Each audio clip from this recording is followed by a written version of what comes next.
Bienvenidos a Estrategia Educativa, un podcast que te llevará de la mano en un emocionante viaje hacia el dominio del idioma inglés. Soy tu anfitrión, Héctor Gutiérrez, y estoy emocionado de tener la oportunidad de compartir contigo valiosas lecciones, consejos prácticos y motivación constante para que puedas alcanzar tus metas en el aprendizaje del inglés. En cada episodio de nuestro podcast exploraremos un nuevo aspecto del idioma inglés, dándote estrategias efectivas, consejos útiles y ejercicios prácticos para ayudarte a mejorar tus habilidades de comunicación en inglés. Ya sea que estés comenzando desde cero o desees perfeccionar tu nivel existente. Estrategia Educativa. Es el lugar donde encontrarás la inspiración y el conocimiento que necesitas. Bienvenido.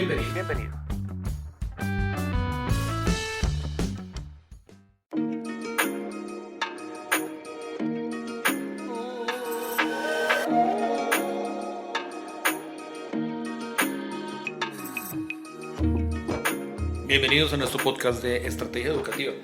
El día de hoy vamos a hablar un poco acerca del famosísimo y bien recordado para algunos, mal recordado para otros, verbo to be. El verbo to be es muy importante en el inglés. ¿Por qué? Porque el verbo to be se ve en absolutamente todas las etapas de la educación o de la enseñanza o aprendizaje del inglés. El verbo to be no es algo nuevo. Nosotros lo vemos prácticamente desde el momento en que empezamos a aprender inglés en nuestros primeros años de escolaridad hasta ya postdoctorado en educación superior. Siempre vamos a ver el verbo to be. ¿Y por qué vemos el verbo to be de tantas maneras y de tantas formas? Porque el verbo to be es un verbo que es un poco difícil de aprender, es un poco difícil de comprender el verdadero significado del verbo to be. ¿Y qué es lo que hace que sea difícil el aprendizaje del verbo to be? Pues que simplemente en el español nosotros identificamos al verbo to be como ser o como estar, pero no tenemos realmente el concepto de lo que es ser ni de lo que es estar. En filosofía, el concepto de ser es uno de los temas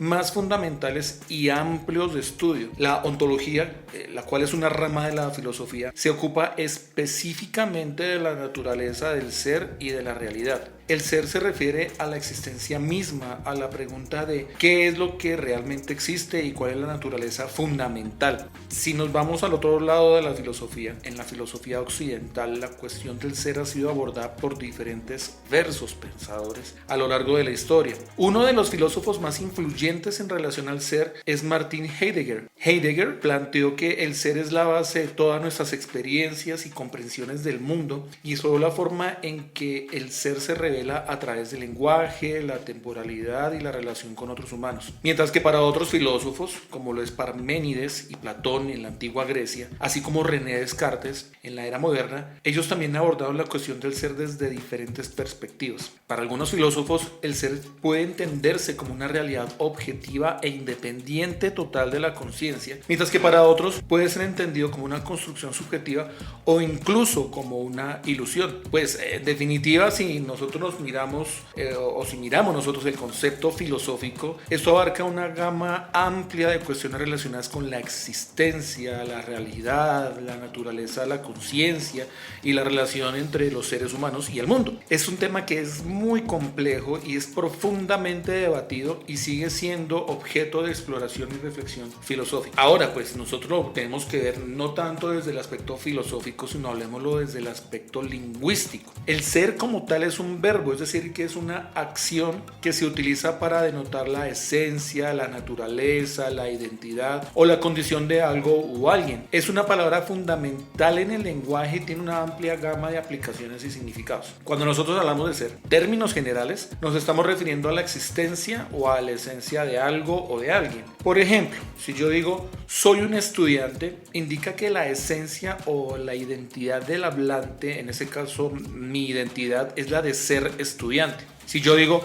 el sol es una estrella, indica que la esencia o la naturaleza del sol es la de ser una estrella. Si yo le digo a alguien, oye, tú eres inteligente, indica que la condición o la característica de la persona es la de ser inteligente. Además de esto, el verbo ser también se utiliza para describir características permanentes o inherentes de alguien o algo. Si yo digo María es alta, es una descripción de una característica física permanente. No quiere decir que María hoy es alta y mañana va a ser bajita. No, es una descripción descripción que es algo físico y que va a permanecer en el tiempo. Si yo digo que la manzana es roja, pues es una descripción del color característico de la manzana que yo estoy viendo, la cual en este caso es roja. Mientras que en contraste, el verbo estar se utiliza para describir estados o condiciones temporales o cambiantes. Si yo digo estoy cansado, es un estado temporal de cansancio. O si digo el libro está en la mesa, es la ubicación actual del libro, no es algo que es permanente. En cualquier momento puede cambiar de ubicación el libro. Es muy importante tener en cuenta que ser y estar pueden tener diferentes significados en contextos específicos y pueden variar dependiendo del idioma y la cultura. En resumen, ser se refiere a la esencia,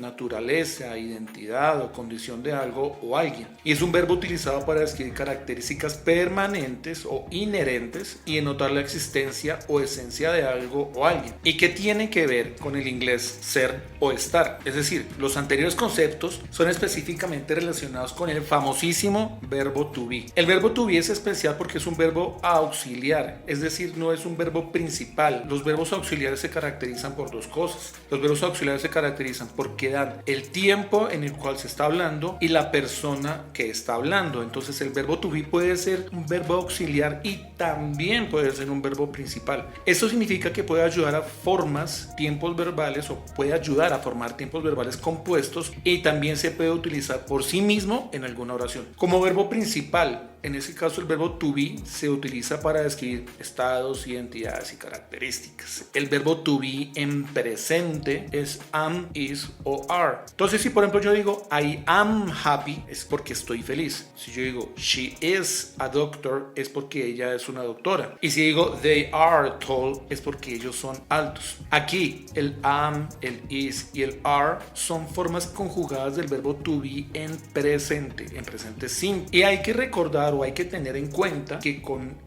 los sujetos I se utiliza el am, es decir, I am. Con he, con she y con it nosotros utilizamos el are. Aquí, am, is y are son formas conjugadas del verbo to be en presente simple. Debemos recordar que el am se utiliza con I am, que is se utilizan con he, con she y con it, es decir, he is, she is, it is. Y are se utiliza con you, con we y con they. You are, we are, they are. You are, they are, we are. Puede significar tú eres o ustedes son, nosotros somos, ellos son o ellos están o nosotros estamos o ser o estar. También utilizamos el verbo to be para hablar sobre la ubicación de algo o alguien, como en el ejemplo que di al comienzo. The book is on the table. El libro está sobre la mesa. Está. The book is on the table. John is in the kitchen. John está en la cocina. John is in the kitchen. The cat is under the bed. El gato está debajo de la cama. Entonces aquí estamos utilizando el verbo to be como un verbo principal. Ahora vamos a ver cómo se utilizaría el verbo to be como un verbo auxiliar. Se utiliza para formar los tiempos verbales progresivos o continuos que indican una acción en curso o en un momento específico. Por ejemplo, si yo digo I am studying for my exam, estoy estudiando para mi examen, el verbo to be estaba siendo utilizado como un verbo auxiliar. El verbo to be en el pasado para she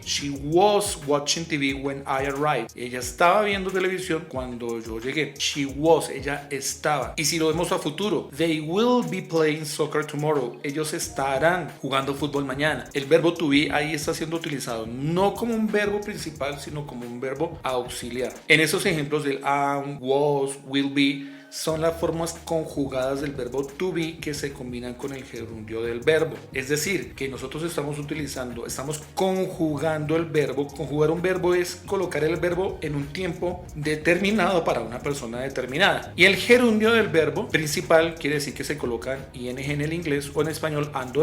Yo estoy trabajando, él está jugando, nosotros estamos estudiando. He is working, we are studying, they are playing, etcétera, etcétera.